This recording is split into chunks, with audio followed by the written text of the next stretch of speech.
जय हिंद दोस्तों, आप देख रहे हैं मेरा भाईंदर डायरी।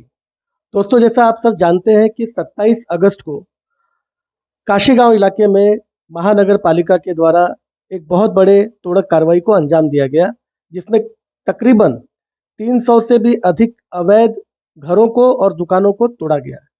इसी विषय पर बातचीत करने के लिए यहाँ के स्थानीय नगर सेवक श्री अनिल भोसले जी हमारे बीच हैं। आइए उनसे ही जानते हैं कि ये पूरा मामला क्या है।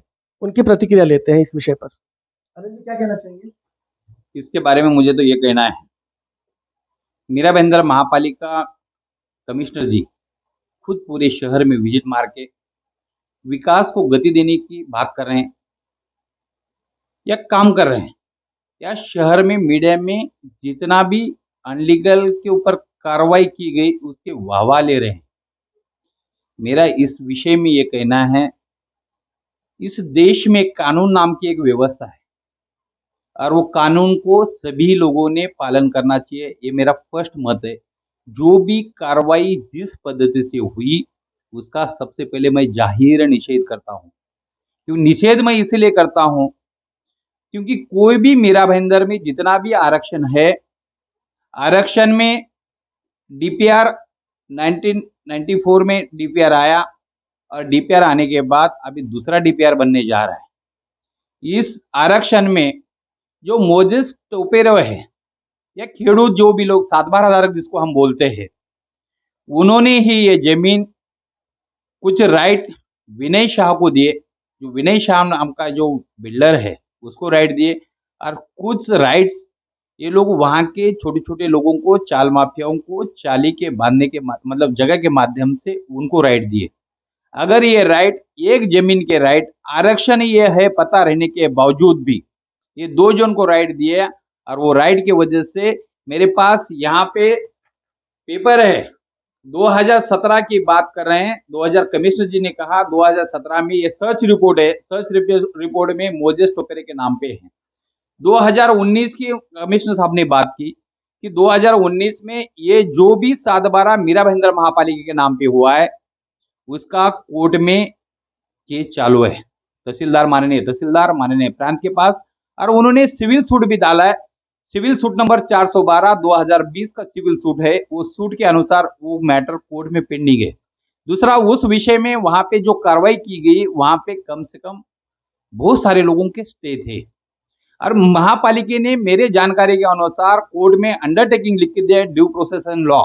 जिस दिन ये जगह हम खाली करेंगे वहां पे नोटिस देंगे, नोटिस की प्रक्रिया करेंगे, और नोटिस की कायदेशीर जो भी बाबी है प्रक्रिया पूरी करके वहां पे कार्रवाई करेंगे। ऐसा महापालिका के वकील है, उन्होंने अंडरटेकिंग कोर्ट में दी कि जो प्रशासन की कार्रवाई थी, उस कार्रवाई को आप जाहिर निषेध करते हो।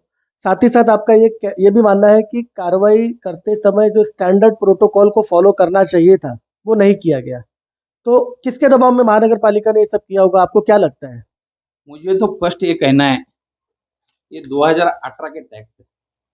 इतने सारे लोग मीरा भाईंदर महापालिका के जो 7/12 दिखा रहे, वहां पे कम से कम 50 से 60 लोगों के टैक्स है। जो मोजेस का नाम है जिसका 7/12 धारक है, और बाकी झोपड़पट्टी धारक के टैक्स है। ये पहला बात। दूसरा, वहां पे एक बेकरी तोड़ी गई, वो 1992 का वहां पे उसका एग्रीमेंट है, 1995 का उसका टैक्स है, 1995-6 में उसको पानी कनेक्शन लगा हुआ है। एक तो बेकरी तोड़ी गई वो अनलीगल। वहां पे एक पाल बोल के हैं, उनका भी वही 95 का टैक्स है। उसके बाद में एक वैम स्कूल वाला है, उसका भी यही हालत है। जब ये मैटर कोर्ट में चालू है, ये जानकारी रहने के बावजूद भी, और इनके विधि विभाग आज ये यहाँ पे ये 7/12 में इतने लोग बैठे, उनको जानकारी रहने के बावजूद भी, हम विकास के विरोध में नहीं है, हम गार्डन बने, शहर सुशोभित हो गए, लेकिन ये बारिश में सबसे पहले महाराष्ट्र शासन यहाँ पे 50 लोगों को इकट्ठा होने के बाद एक छोटा मोटा कार्यक्रम उनके ऊपर गुनाह दाखिल करता है। यहाँ पे 2 कमिश्नर के साथ में माननीय हमारे पुलिस कमिश्नर के यहाँ पे मीटिंग हुई। यहाँ पे कोई भी पॉलिटिकल लीडर यहाँ पे कोई भी मीटिंग नहीं करेंगे, कार्यक्रम नहीं करेंगे, उनके ऊपर गुनाह दाखिल करेगा, ये कोर्ट का आदेश है। जब 500 लोग भरे बारिश में, ये जीआर है, महाराष्ट्र शासन का जीआर है, कि जितने ये जीआर में 2000 के पहले के झोपड़े सरकारी या आरक्षण में जगे हुए जो 2000 के पहले से रहते, उनको पुनर्वसन किए बगैर लोगों के घर नहीं तोड़ना चाहिए था। उसकी प्रक्रिया करना चाहिए था, लेकिन ये नहीं की गई। और मुझे स्पष्ट ये कहना है, यहाँ पे जो टीडीआर माफिया, विकास के नाम पे टीडीआर माफिया को टीडीआर दिलाने के लिए ही ये कार्रवाई की गई है, ऐसा मेरा स्पष्ट आरोप है। और नहीं है, कमिश्नर साहब को सभी नगर सेवकों ने सवाल पूछे थे, लेकिन उन्होंने गोल गोल गोल घुमा के उसका जवाब दिया गया। और बारिश में, एक तो कोरोना का संकट में, बड़े बारिश में, बारिश के टाइम में एक सादा से सादा झोपड़ा धारक का भी उसका झोपड़ा नहीं तोड़ना चाहिए, ऐसा शासन का भी जीआर है, कोर्ट का भी आदेश है। सभी कायदे को धाबे पे मारते हुए ये जो कार्रवाई हुई है उसकी हम निंदा करते हैं, और ऐसी घटना दोबारा ये शहर में नहीं होवे। नहीं तो शहर ये कोरोना का कोई नियम नहीं पालेगा, आपका शहर इकट्ठा होकर कभी संघर्ष का सामना करना पड़ेगा। कानून व्यवस्था के निर्माण ये शहर में होने की दाट शक्यता हो सकती है। माननीय पुलिस कमिश्नर, आपके माध्यम से मैं माननीय पुलिस कमिश्नर से विनती करता हूं और अपने कमिश्नर से भी विनती करता हूं, आप विकास कीजिए, लेकिन देश के कानून को आप मानिए। अपने महाराष्ट्र में अपनी सरकार है, अपने सरकार का जीआर को तो मानिए, और जीआर के मानते हुए कायदे से जो भी प्रक्रिया कीजिए। और इसका आज भी उन्होंने ये कार्रवाई करके हासिल क्या किया है, वो कोर्ट में आज भी उनका मैटर चालू है। अभी भी मेरे ख्याल से वो लोगों ने 7 दिन का कुछ स्टे मिला हुआ है, अभी जितने लोग हैं वो भी कल कोर्ट में जा रहे हैं। जब इतनी बड़ी कार्रवाई की, इतने बेघर किया है, कानून प्रक्रिया हमारी पूरी नहीं हुई, तो इतनी बड़ी कार्रवाई हम किसको दिखाने के लिए किए, किसके दबाव में किए, ये सबसे बड़ा सवाल है। भोसले जी, मैं आपको यहाँ पे रोकना चाहूँगा। आप कई वर्षों से यहाँ पे सामाजिक रूप से और राजनीतिक रूप से सक्रिय रहे हैं। तो जब ये सारा का सारा खेल चल रहा था, अवैध निर्माण हो रहे थे, तो उस समय आपने यहाँ के प्रभाग अधिकारी या प्रशासन के जो संबंधित अधिकारी है, जिनको इसकी सूचना देनी चाहिए थी, कंप्लेन देनी चाहिए थी, आपने किया क्या ये सब सारी चीज़ें? आपके सभी की जानकारी के लिए बोलते हैं, यहाँ के सभी सम्मानित नगर सेवक, महापौर, ये लोगों ने जब जब अनलीगल बांधकाम होता है उसके प्रभाग अधिकारियों को कंप्लेंट करते हैं। लेकिन प्रशासन, आपका बच्चा और हमारा कार्टा, ये दुहेरी भूमिका प्रशासन की ये शहर में रही है, आज भी है, पहले भी थी। जितने भी अधिकारी है, प्रभाग अधिकारी है, उनको पर कार्रवाई उस टाइम में एमआरटीपी उस टाइम में ताबे में लेना चाहिए था, नहीं ले पाया। मैं तो बोलता ये प्रशासन 1994 से लेके आज तक। नहीं, नहीं, मेरा सवाल बहुत सीधा था, स्पष्ट था कि आपने कोई लिखित जो है कि सूचना या कंप्लेंट की है क्या? प्रभाग अधिकारी को या प्रभाग अभियंता को या नगर रचना विभाग को कोई कंप्लेंट अनिल भोसले की तरफ से गया है क्या? मैं जब नगर सेवक था उस टाइम ये कंप्लीट की गई है। पहले उस टाइम में हमने 2000 के पहले के लोगों को सर्वे करके प्रधानमंत्री आवास योजना में इनको शिफ्ट किया जाए और ये गार्डन विकसित किया जाए, इसके मैंने पत्र व्यवहार भी किए हुए हैं। और जो कायदे में बैठता है उनको घर दिया जाए, नहीं दिया तो उसका टीडीआर, जो टीडीआर माफिया है उनको टीडीआर नहीं देते हुए, क्योंकि एक जमीन का दोबारा मुबदला नहीं हो सकता है। अगर झोपड़ा धारक को बेचा है तो इनको टीडीआर नहीं मिलना चाहिए, और टीडीआर लेना है तो झोपड़ा नहीं बसाना चाहिए था। ये ऑलरेडी कई बार पत्र व्यवहार किया हुआ है। प्रशासन की लापरवाही की वजह से आज इतने सारे लोग बेघर है, ये मेरा कहना है। अनिल भोसले जी ने बिल्कुल स्पष्ट रूप से इस कार्रवाई का पूरी तरह से निंदा किया है, इसका जाहिर निषेध किया है। लेकिन अनिल भोसले जी से भी एक सवाल बनता है कि जब ये इस कार्रवाई के खिलाफ थे, तो उस समय जब प्रशासन की ओर से 27 तारीख को जेसीबी लाके ये कार्रवाई की जा रही थी, तो लोगों का कहना है, जब हमने उनसे बात की, तो लोगों का कहना है कि कोई नगर सेवक उनकी मदद के लिए वहां पर नहीं आया। आप गए थे वहां पे? सर, मैं डॉक्टर परांडे से पूछिए, मैं 1 हफ्ते से बीमार है, टाइफाइड हुआ है, और वैसे ही मैं घर पे आया था डिस्चार्ज होके। मैं घर पे ही जिस दिन कार्रवाई हुई उस दिन मेरे को 100 के ऊपर बुखार था, ये बात सच है। और आज जितनी भी बार यहाँ पे गलत कार्रवाई हुई है इसमें मैं गया भी है, और मीरा भाईंदर का इतिहास रहा है। जब जब यहाँ पे गलत काम प्रशासन ने किया, 10-10 हज़ार की तादाद में मीरा भाईंदर महापालिका में, शहर में अगर नगर सेवक ने आक्रामक पद्धति से अगर आंदोलन किए होंगे तो अनिल भोसले ने किया है, क्योंकि अनिल भोसले गलत काम को कभी सपोर्ट नहीं किया है, ना करेगा। हम अतिक्रमण अनलीगल के साथ में नहीं है, लेकिन जब भी जो भी कायदेशीर प्रक्रिया है वो होनी चाहिए, इसके साथ में नक्की है। धन्यवाद। दोस्तों, अनिल भोसले जी ने एकदम साफ लफ्जों में प्रशासन के कार्रवाई का विरोध किया। साथ ही साथ वो स्पष्ट करना चाहते हैं कि वो किसी भी अवैध निर्माण के साथ भी नहीं है। लेकिन उनकी बातों का एक मर्म निकलता है कि अगर शासन ने समय रहते कार्रवाई कर दी होती, तो शायद कुछ लोगों को बेघर होने से बचाया जा सकता था। लोगों का यह भी कहना है कि जो भूमाफिया था, जिसने उनको जमीनें बेची है, कहीं न कहीं उसको प्रशासनिक और राजनीतिक संरक्षण प्राप्त था, जिसके वजह से उसने इतने बड़े घटनाक्रम को अंजाम दिया। और वो जनता के साथ में नहीं है, ऐसा नहीं है। जनता का हमने सभी के डॉक्यूमेंट्स मैंने जमा किए। माननीय पुलिस कमिश्नर, ये सभी डॉक्यूमेंट्स ये थोड़े पर नहीं है, बहुत सारे डॉक्यूमेंट्स हैं।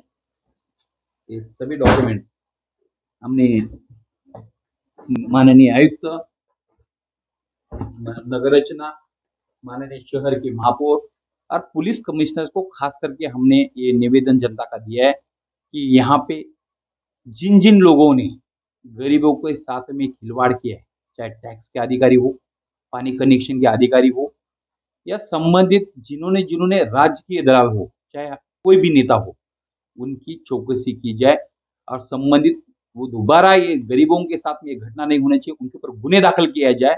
ऐसा माननीय आयुक्त दाते साहब से भी मैंने कई लोगों का, कम से कम 300 लोगों से ज़्यादा लोगों का मैंने लिखित निवेदन उनके सिग्नेचर के साथ में वो भी दिया हुआ है। अनिल जी, एक सवाल आपसे मैं पूछना चाहूँगा।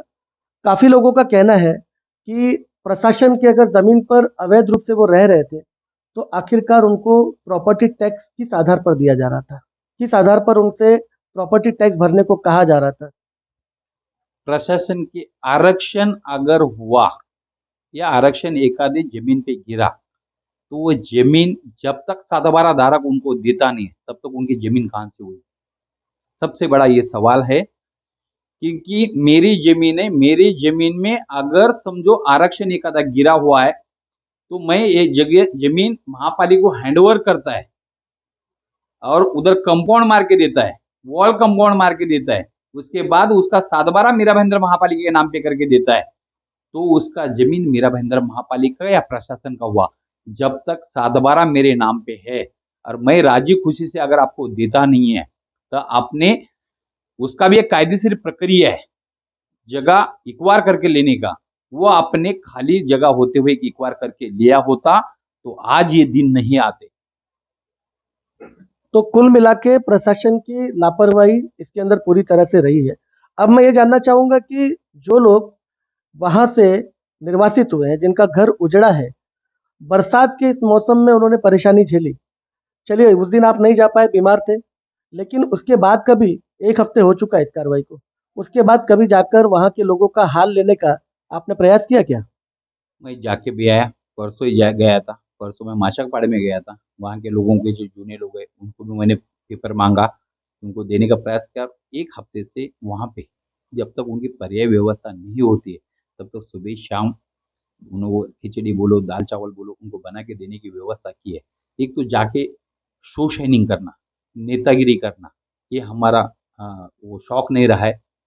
कुछ चीज़ें जो गुप्त दान जिसको बोलते हैं, या बंद मुट्ठी से मदद की जाती है, उस माध्यम से लोगों के साथ में गैर व्यवस्था उनकी नहीं हुई, उनका कार्यक्रम चालू है। तो अभी आप इन लोगों की कैसे मदद करेंगे? प्रशासन से आप कोई गुहार लगाएँगे इनके लिए कि इनको रहने की कोई व्यवस्था की जाए? टेम्परेरी बेसिस पे कम से कम कोरोना काल में स्कूल खाली है, कई सरकारी इमारतें खाली हैं, तो उसमें इनको रहने के प्रबंध किए जाए, इसकी कोई माँग अनिल भोसले जी भविष्य में करने वाले हैं क्या? वो लोग अभी कोर्ट में ही लड़ रहे हैं। उन लोगों को बाहर भेजने का प्रशासन प्रयास कर रहा है और उन्होंने कोर्ट में कुछ उनको कानूनी प्रक्रिया कर रहे हैं। जब तक 7/12 धारक जिनको वो ये टीडीआर दिलाने जा रहे हैं, उनका खेडूत का और वो बिल्डर का आपस में झगड़े चल रहे हैं, वो कोर्ट मैटर है। ये 7/12 ही अभी क्लियर हुआ नहीं है। प्रशासन भले 7/12 पे नाम प्रशासन का है, लेकिन उनका कोर्ट मैटर चालू है। जब तक ये कानूनी प्रक्रिया पूरी नहीं होती है, तब तक तो वो लोग वहीं बैठे, वो तो जाने को ही तैयार नहीं। हमने उनको रिक्वेस्ट भी की थी, बाहर और कहीं चले जाओ और कहीं बैठो बोल के। वो लोग जाने को तैयार नहीं है और उन लोगों का कायदेशीर प्रक्रिया कोर्ट का जिस दिन आदेश आएगा, उस दिन वो जाएँगे, ऐसा उनका कहना है। भोसले जी, मेरा एक सवाल है कि जब मैं उस घटना स्थल पर गया था, तो लोगों ने ये कहा कि इस कार्रवाई के आदेश और भी बस्तियों पर थे, लेकिन क्योंकि वहाँ पर यहाँ के स्थानीय नेताओं के अपने घर हैं, इसके लिए उस कार्रवाई को स्थगित करवाया गया प्रशासन पर दबाव डालकर। इसमें कितनी सच्चाई है? ऐसा नहीं है, आपकी जानकारी के लिए बोलते थे, मेरा तो कुछ है ही नहीं। नहीं, उसमें ये भी कहा गया कि अनिल भोसले जी का खुद का भी घर है, इसलिए उस पर कार्रवाई नहीं हुई। इसमें कोई सच्चाई है? वहाँ पे 365 आरक्षण है, वहाँ पे तो मेरा कुछ है ही नहीं, ना 364 में ना 367 में। अन्य लोगों का है, लेकिन मेरा नहीं है वहाँ पे। लेकिन ये भी बात उतनी सच है कि वहाँ पे ये जो नए है और जूना है, 2000 के पहले के जितने भी लोग हैं, 19 मैंने बोला शुरुआत में ही बोला कि 2000 के पहले के लोग हैं और उनका जयनगर का स्टे था। स्टे का कोर्ट का ऑर्डर आया। कोर्ट में महापालिका के वकील ने अंडरटेकिंग लिखे हैं, ड्यू प्रोसेस एंड लॉ, ये करके हम वहाँ की कार्रवाई करेंगे, ऐसा लिखा हुआ है। मतलब कोर्ट का आदेश है, मेरा नहीं, और अंडरटेकिंग महापालिका ने दिया है। ये नए और जूने का जितने भी लोग हैं, नए लोगों का 364 आरक्षण जो है, उनका विषय अलग है कि उनका उतना ही 64 गुंठा जमीन है महापालिका के नाम पे, जो 7/12 का कोर्ट में इनका वाद चल रहा है। बाकी जमीन अभी तक खेडूत लोगों ने, जिनकी भी जमीनें हैं, उन्होंने उनको हैंडओवर नहीं किया है, क्योंकि उन्होंने झोपड़ाधारों को बेचा है। वो टीडीआर उठा ही नहीं सकते, तो उसके लिए तो कोई विषय ही नहीं है। ये थे यहाँ के स्थानीय नगर सेवक अनिल भोसले जी, जिन्होंने अपनी बेबाक राय रखी इस पूरे मुद्दे पर, इस पूरे मामले पर।